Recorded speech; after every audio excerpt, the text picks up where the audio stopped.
What's up, you guys? So it's your boy, and I am back for another TikTok video. Let's go!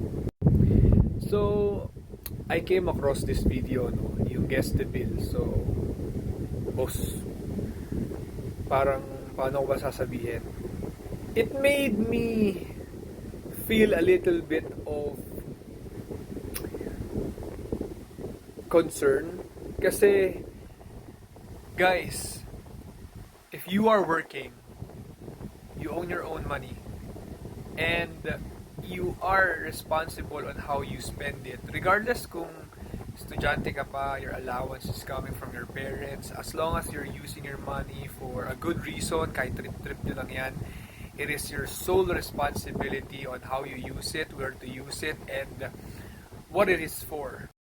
So, itong Guess the Bill Challenge, this is already existing way back then pa. Hindi lang naman to ngayon na issue eh. Pero siguro na issue to, it is because people oftentimes see things as extra. Pero para kasi sa akin, guys, lagi niyo pong tatandaan na lahat tayo ay nagbabayad ng buwis. Hindi man siguro lahat, pero karamihan sa atin ay nagbabayad ng buwis.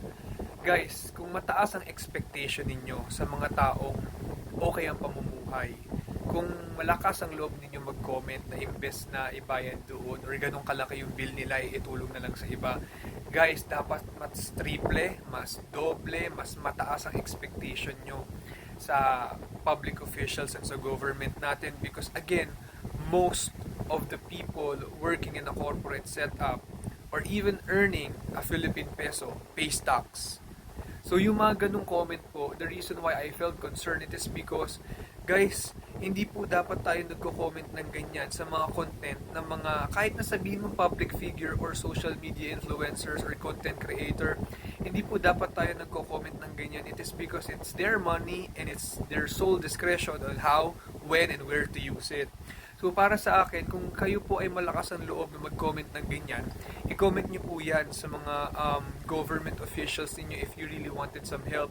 Because again, at the end of the day, those people who earn a big amount of money also pays a big amount of tax. Lagi nyo pong tatandaan yan, the higher your income is, the higher your tax will be. So para sa akin, I want to make this opportunity to let you guys know na please, act tayo ng reasonable. Huwag tayo mag-comment sa mga content ng mga influencer if they're earning money based on what they wanted to post online. Because at the end of the day, people will help if they want to help. People will be giving or will be shelling amount of money in their own discretion. Hindi po dapat tayo nagde-demand sa mga wala namang masamang lumapit para humingi ng tulong, pero yung konsensyahin mo pa yung tao na dapat dito na lang ginamit yung pera, hindi na lang sa ganito, mali po yun. Kasi pera po ng individual yun.